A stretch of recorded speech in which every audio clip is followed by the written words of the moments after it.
It's another episode of the Charity Lounge podcast, and today we have someone very interesting on the podcast.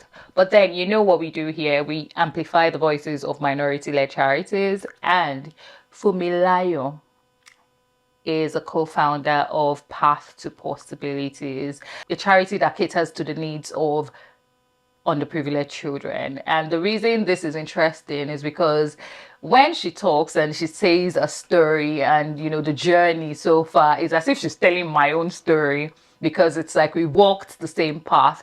Funmilayo, welcome to the Charity Lounge. Thank you, Tolulope. Thanks for having me here. And I'm excited to have some conversations about charity work. Yeah, so it's going to be chilled, it's just us gisting and rubbing minds, because I think we have a lot of similarities. Tell us about Path to Possibilities.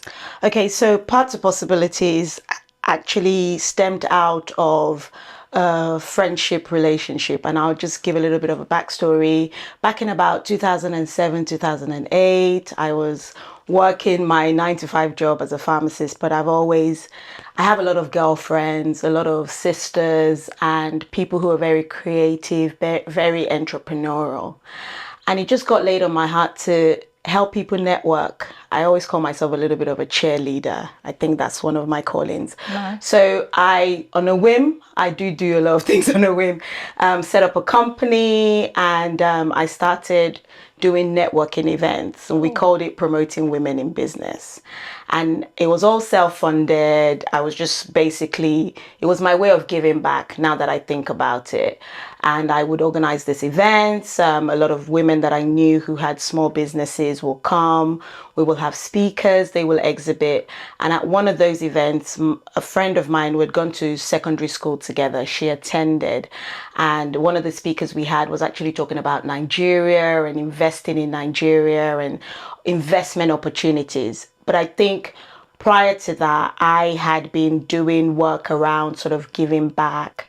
She had a fundraising program around her birthday the year before, and had sent money to an orphanage in Nigeria. So I think after that particular networking program, something kind of got awakened in her that she wanted to do it more actively and be more involved in actually giving back, especially within the sector of education. So she spoke to me. Her name is Titilola Bello. She's the founder of the charity, and said, for me, I want to do this. I know we went and we gave money to an orphanage, but I want to actually set up a charity. And I said yes on a whim. And that was in 2009. And we knew we wanted to sponsor children through secondary school. Okay. We had been in secondary school together around the same time. And we kind of knew that we wanted to give back within the education sector. So we set up the charity. I'll be honest with you, we didn't really do any kind of major research. We almost learned as we went along the way. The passion and the desire to give back, I think, was the driving force. And that was primarily what was helping us to gather information as we go along the way. I'm sure Titi won't mind me saying this. When we set up the charity and you register with the Charity Commission in the UK, you had to have a bank account that had a certain amount of money in it. You probably know this. The first money that we had in that bank account was a loan from her husband, So it was literally those kind of first steps that we took, going to talk to people. Her older sister is in the education sector. She was teaching. She knew a lady in Nigeria who was running a school. That was how we made our first connect in Lagos around what area we were going to be going to find children who were from really, really deprived backgrounds and needed the help financially to be able to go to school. Obviously, it was a small scale charity when we started, so we had a lot of limitations, especially around funding. So we had to have certain criteria to be able to use the limited resources that we had in the best way possible. So it boiled down to talented children, children who were performing exceptionally well in spite of the environments that they were in. And You know, we're now 16 years down the line. We have about 13 children that have gone through the program. 3 are currently in school. The other 10 are either in university. We have 2 who are already working in the workforce. And in sort of 2018, 2019, we set up a library in Lagos State because the challenge was constantly funding, you know, and we wanted to have a wider reach than just paying school fees. Yeah. We knew we were limited in the amount of students we could pay school fees for. Absolutely. And so we thought, what can we do to reach a wider number of children within a particular community? So we set that project up, and we have a library and a resource center where the children come. You know, the children in the community, they come there. It's open Monday to Saturday, sort of 9 till 5. They come. We have a librarian. We have a computer instructor. Some of them, it's their first time engaging with those kind of facilities. It's such a beautiful space, and we're so particular about creating a beautiful space for them. Yeah, and it's beautiful indeed, because I follow you on social media and I see all you post and I'm like, oh wow, amazing job, you know, and you've been doing it for so many years. You know, you said something about the children not being impacted by their immediate environment, and there's something I always say, that where you live shouldn't determine whether you live. Yeah. You know, because a lot of times, because these children have found themselves in those environments, we need to then do more to help them. I believe so much in mindset, mind shift, you know, because it all starts from the mind. Yeah. And when you begin to help them, now they have a library, they have a resource center, they're able to channel their thoughts to that room. Like, you know what, there's more to life than how my home looks. There's more to life than what's on my plate and all those sort of things. And I think it's really fulfilling. Yeah. For me, I always say to myself that what I do for children is a calling. It's my purpose. You know, beyond the so many charities around, there's so many people that do good things for different reasons, you know. And for me, it's purpose. Yeah. I don't think if I wasn't doing this, which is part of my life, I don't know what I'll be doing that'll make me feel like I'm fulfilling purpose, you know, or I'm being called. I don't have to be on the pulpit. You know, this is my own pulpit. This is the place of ministry for me. So for you, what is it? And just to backtrack a little bit, I completely agree with what you're saying. And there's somebody we recently did some work with in Nigeria who's in the education sector. And she said, you guys are doing God's work. And so I'm just saying that right back to you. You are doing God's work. It's not about standing on a pulpit. I think for me, what really is my primary calling, and then it fed into this, is, I said it earlier on, I am a cheerleader. And I don't say that very lightly. It was actually a revelation that was given to me, because I think in life we can get caught up in this idea of a platform or being center stage or having the spotlight on you. And a lot of times, especially as women, that can take us into an unhealthy space where we lose ourselves in other people's opinions or other people's ideas or their expectations. And I think I was blessed enough to have a revelation. It was literally a revelation. And I clearly heard God saying to me, I want you to be a cheerleader. And that literally drives a lot of the things that I am passionate about. I'm just passionate about seeing people win, seeing people achieve things that they maybe didn't think that they could achieve. That actually brings me satisfaction. And so that feeds into charity work, because a lot of the times charity work is not, you're in the trenches. That's what Titi and I say. So it's not about you. And you know, there was a time there was this idea around people getting awards and accolades for the charity work that they do, and that's great and that's fine. But if that is the driving factor, if you don't get it, you're disappointed. You're disappointed, and then the work that you're actually supposed to do becomes second to that, and that shouldn't be the case. So for me, I think my purpose, what drives me, is that desire to see people win in life. And whether it's young children who have come from a background where it's not their fault, it's no making of their own that they found themselves in that situation, that drives me to say, look, they can win as well. What can I do? Where can I be a part of that will help bring that to reality for them? Yeah.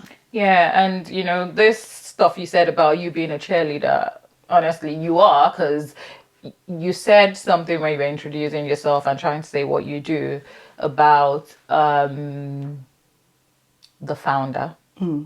And you said it boldly, was loud. Do you get that? The founder is, don't get it twisted, I am not the founder. The founder is this person. And, I really, really admire that, because that just shows that you're really a cheerleader. You've been running with this alongside this person for these many years. If that wasn't your calling, you would have set up your own charity, to say, I can do this. What's she doing?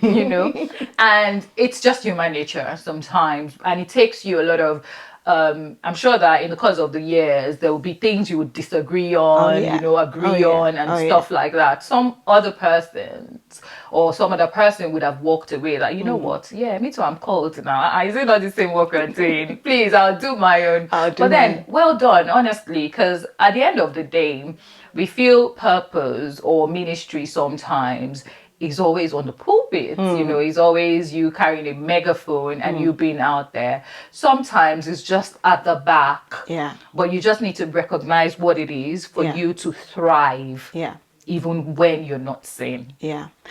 I think and I'll come back to that as women, there is that constant expectation that you need to prove that you are being seen, and just thinking as a Christian, I was talking with somebody recently. If we think about the Mary and Martha story, Mary was sat down, probably not being seen or noticed because she was just sitting down, whereas Martha was going around doing everything. Everybody could see everything that she was doing. And Jesus said to her, actually, this is where I want you to be. And for me, I've been intentionally wanting to know that I am where God wants me to be, whether I am seen or not by people.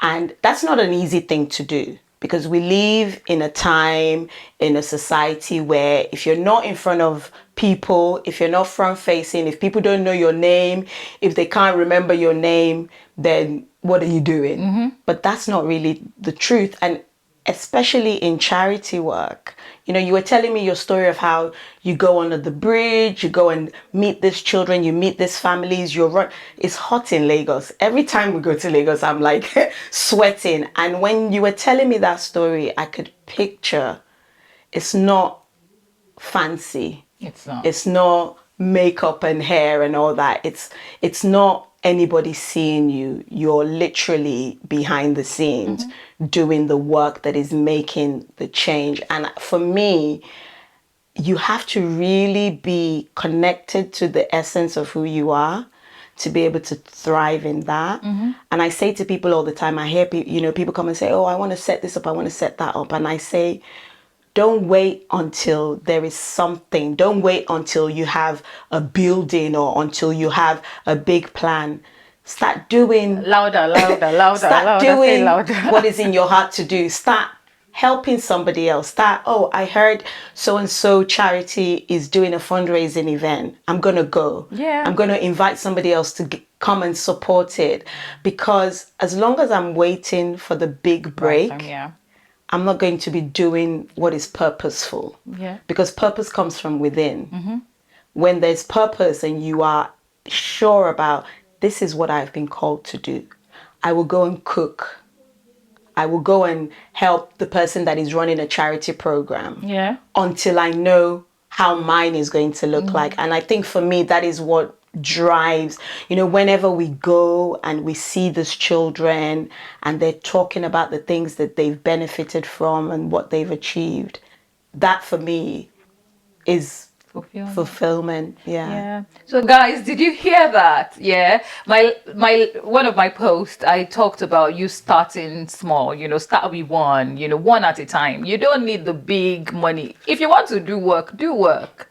Honestly, don't make excuses, because at the end of the day, these are just excuses that we make. And you find out that 1 year, 2 years, 3 years, 4 years, 5 years would have passed. If you were helping a child or a woman or a man, whoever you want to help, one per year, or even one in the stretch of that 5 years, those 5 years, trust me, you would have made impact. So please rewind, listen again.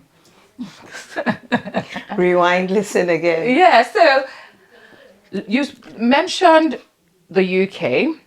The charity is registered in the UK and also works in Lagos. Yes. So are you also registered in Nigeria, or do you just do work in Nigeria and work in the UK? So we're registered in Nigeria as well as a non-governmental organization, and under the CAC, I think that's the body that Affairs Commission. Yeah, and we have our bank accounts set up in Nigeria as well. So yes, we are registered in Nigeria. We did the registration a few years after the UK. At the moment, our main operation is from the UK.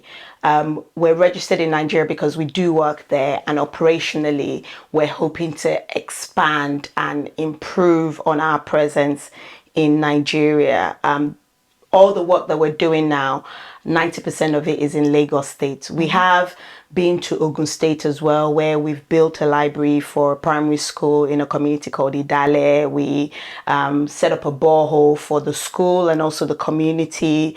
So the goal is to try and expand our reach, but our primary site of operation is in Lagos State, and our main funding stream comes from the UK. Yeah.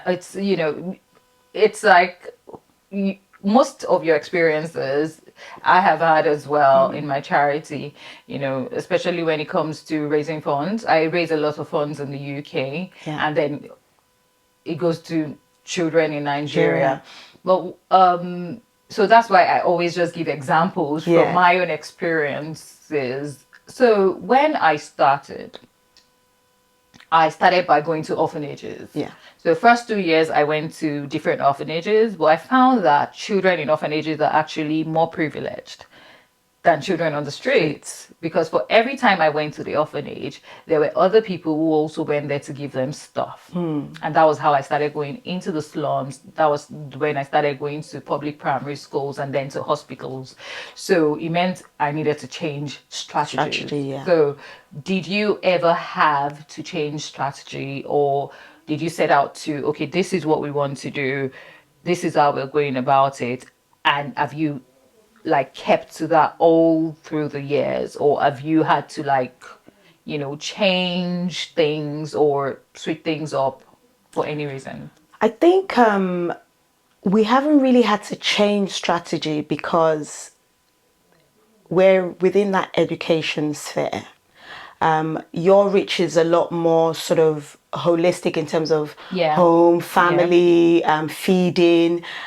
We're a bit more sort of strategically focused.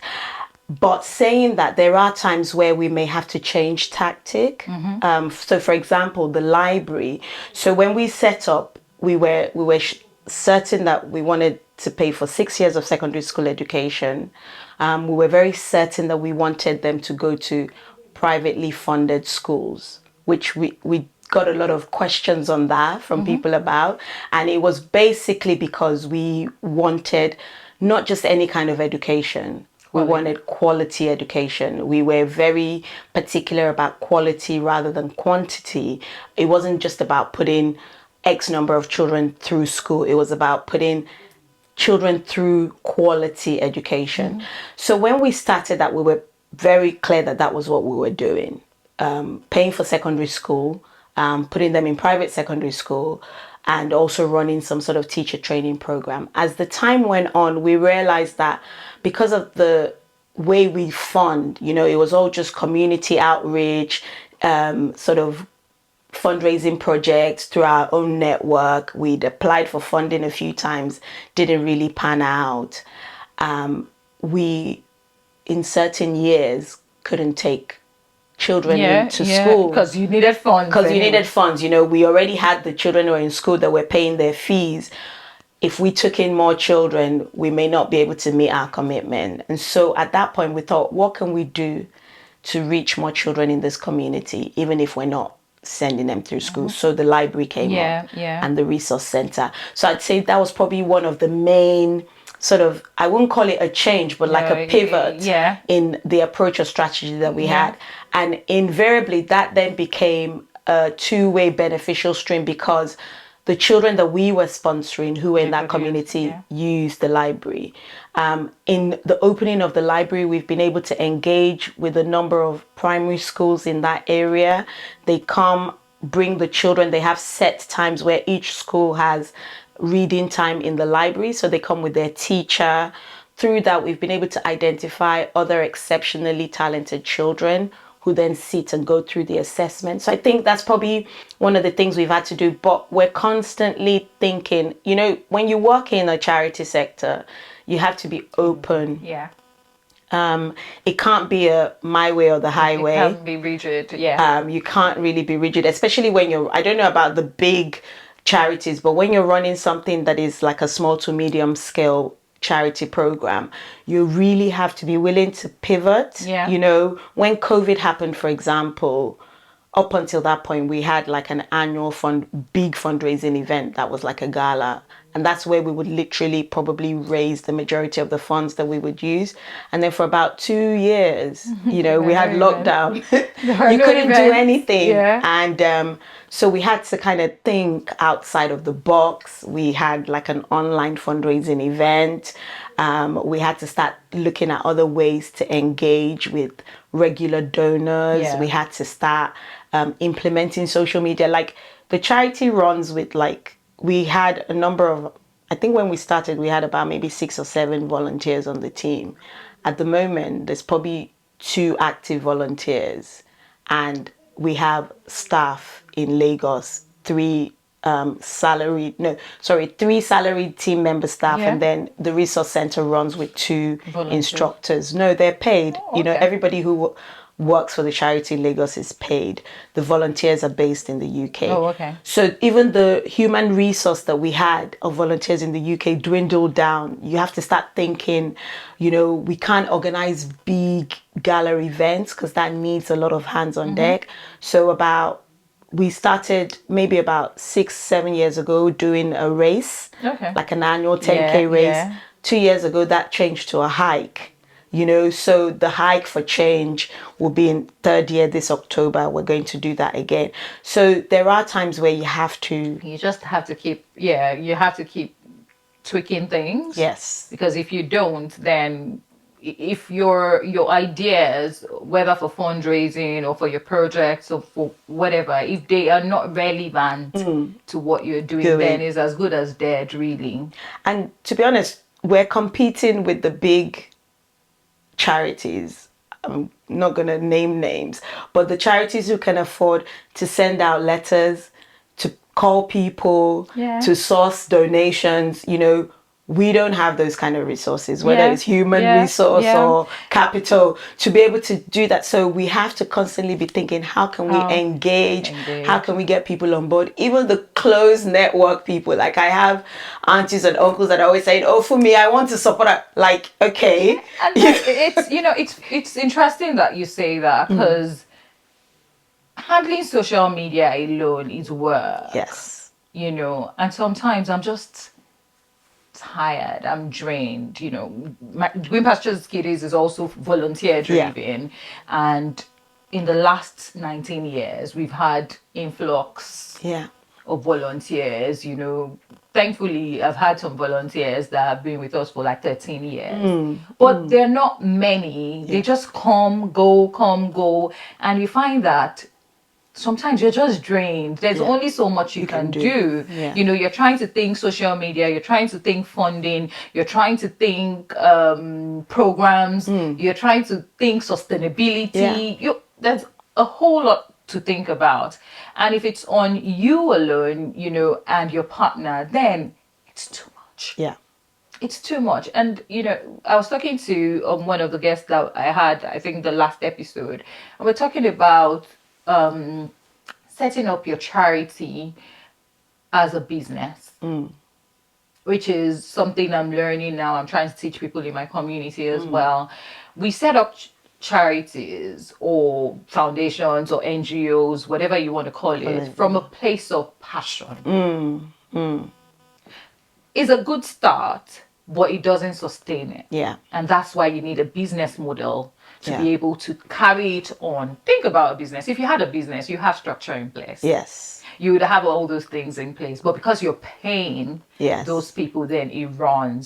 But if you have a business structure in place for your charity, then there's enough funding for it to run Yes. on its own. So I think we really need to think without the box. Yeah. Because when you think outside the box might still be a The limitation, yeah. So in terms of how do we go on, a lot of those big charities, they are big by name. Impact, sometimes it's quantity, it's the numbers, let's crack the numbers and all. But the smaller charities, we go there and get our hands dirty. Like you're at the forefront, you're talking to the children, you have a crying mother in front of you, you're trying to, mentor, you're trying to pacify, you're trying to counsel. Yeah. So you're there, by the time you get home, you're tired. Yeah. You're tired, which really isn't sustainable. Yeah. So it's just thinking of how to then, okay, I have this great thing. My program is in my charity. My program I spend money on. My charity is a business, not because we make money, but because it sustains itself. It's structured to sustain itself. So I think that's really important for us to really, really look into, because social media on its own, I can't deal. I don't know how to. We had to, and I resonate with all that you're saying, and we had to outsource.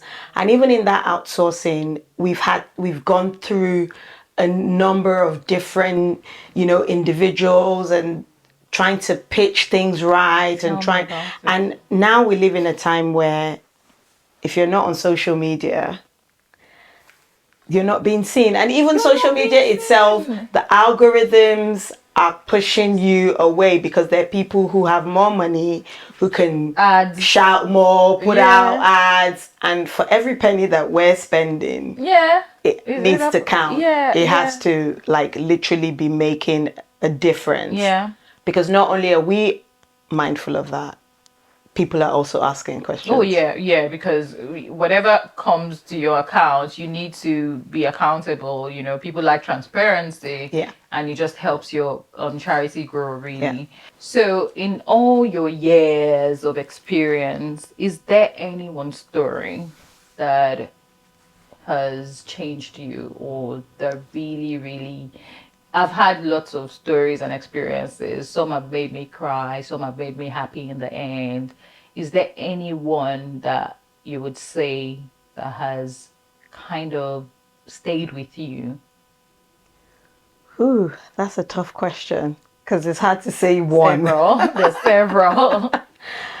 I think one of the stories we had, and I'm picking this probably because we saw this young girl in Lagos when we were there a few months ago, and she's also studying to become, she's studying pharmacology, which is kind of linked to my profession. When we met her, they were living in a shack, literally. Her mom was selling food. She was a food seller, street side food seller, and she was in school, in primary school. So the primary school, it was kind of like fun. It was a church. One of these churches ran a primary school, and I think for some of the students, you get a bit of a reprieve. Some of them don't pay, or they don't pay on time. But her mom was literally the only income earner in the house. And I think for me, it really touched me. And a number of our stories touched me because most of them are the women that are trying to send their children to school. And I'm not putting down men or, family units, but there are a lot of people underestimate the amount of single parent households that are particularly women who are trying to raise their children and put them through school. Her mom really wanted her to go to school. She wasn't particularly educated herself. And it comes back to my mind because when we were doing the exams and the assessments, I didn't get to go. No, we went. Titi and I went to see where they live because it's one of the criteria that we have to assess. Because in the beginning, we would put some of these children in boarding school because we were. You wanted to take them out of their We wanted to take them out of their environment. People underestimate the impact that really, really bad environment has on children's learning and development. And so we would speak to the parent or the guardian about the fact that we think they need to be in boarding school because the home environment. They were living, the room they were living in, the whole family is smaller than where we're currently sat right now. It was susceptible to flooding. So when we were in Lagos at that time, it was raining season. The building itself had been damaged by, why am I saying building? The room had been damaged by rain, the furniture. And I was really, really keen to see her not be in that environment and go to school. And it comes back to my mind because she was when we met her, she was speaking, but not speaking. And if I think back to it, we saw that in a lot of the children. It was almost like their spirit was muted by the experiences they had at such a young age. When we went to Lagos some months ago, she's in university now, having gone through 6 years of secondary school sponsored by Paths Possibilities, then got into university. They call her a senator, so I didn't even know this. She's in Unilag, and they have this. It's almost like extracurricular activities where they vote in like elected officials as part of the student union or whatever. So you advocate for your classmates. She's in the Senate, and she's just so vibrant, so outspoken, so sure of where she wants to be and what she wants to do. And it really strikes me because that is the impact of what Paths to Possibilities does. And it stands out to me because it's like a life transformed just from being able to have good education in a good environment.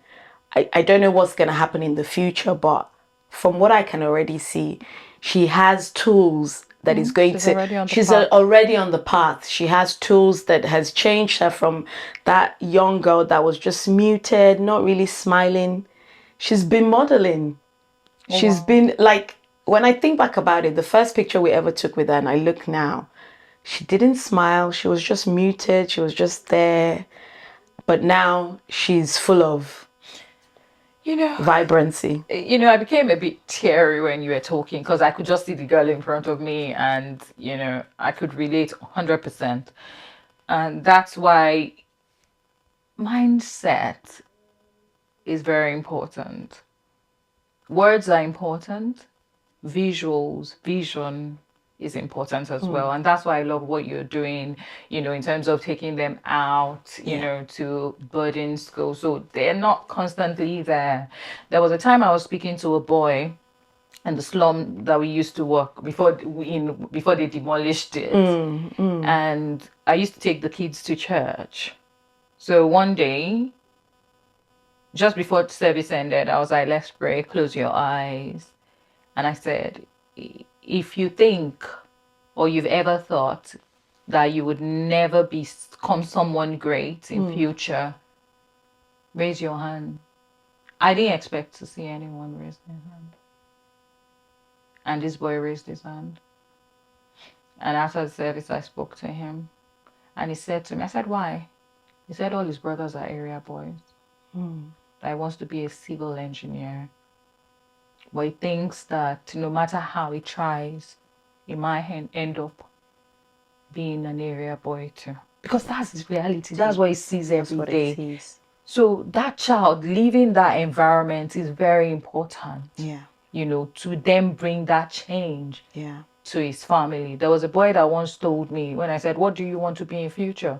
He said a roadside keke mechanic. Because that's the reality, he knows. The reality. And that was when we started taking them out. When we first started, we used to do events in the slum. Never again. We don't do that anymore. No. So we'll take them to buildings that they never thought they could enter. Yeah. The first time that happened, these children were in the toilet because they don't have toilets. So they will go, I want to be every minute. Is it every minute you're going to the truth is that flush? Oh, wow, the water is going. It's fascinating to them.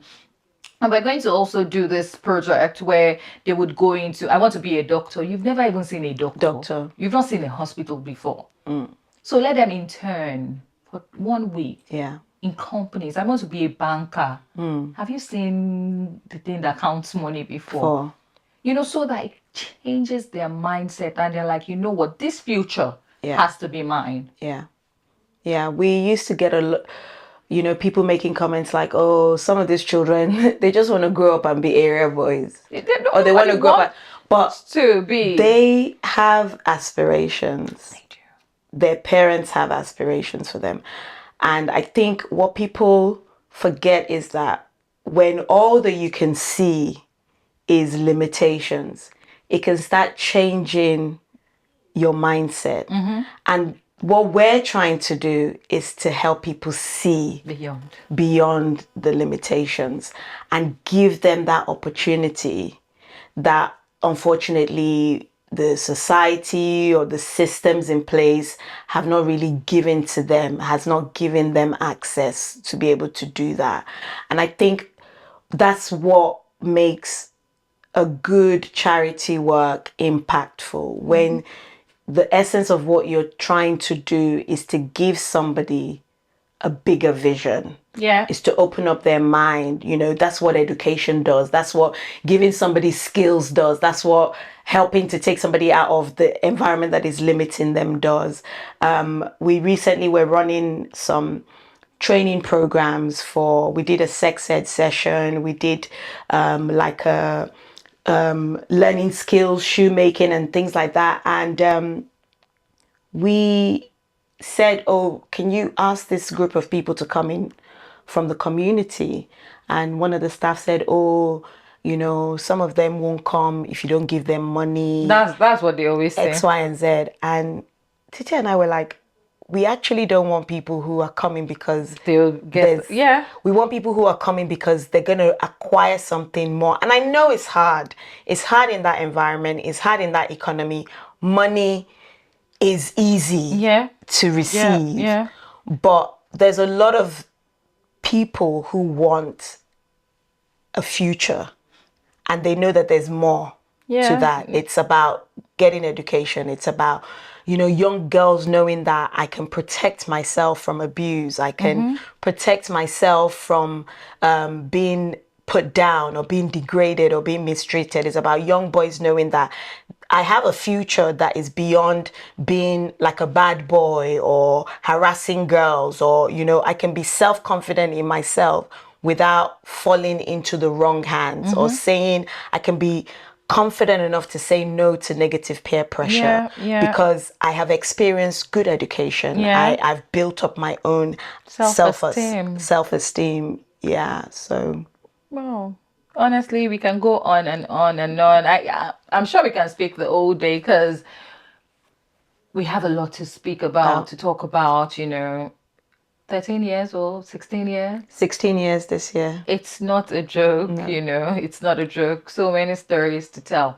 But thank you. Thank you very much for coming. Thank you for having me. I've enjoyed it. Well, before you go, we have a quick fire round. Oh, wow. Okay. So, one word responses or one word answers. So, What one word would you use to describe the charity world?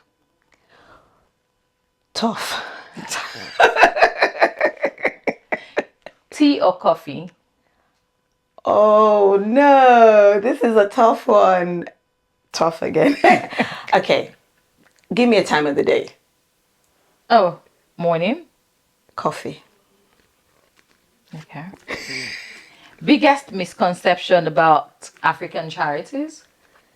That they're all out to scam people. 100%. Lagos or London? Lagos. Dream collaboration, who would it be? Oh wow. For us as a charity, Yes. I can't say any one person. I'm probably going to chicken out a little bit and say anyone that is willing to collaborate for a good cause And their values align and with values you. align. Yeah, Yeah. yeah. So that's Maybe it. the charity lounge. Yeah, Charity Lounge, obviously.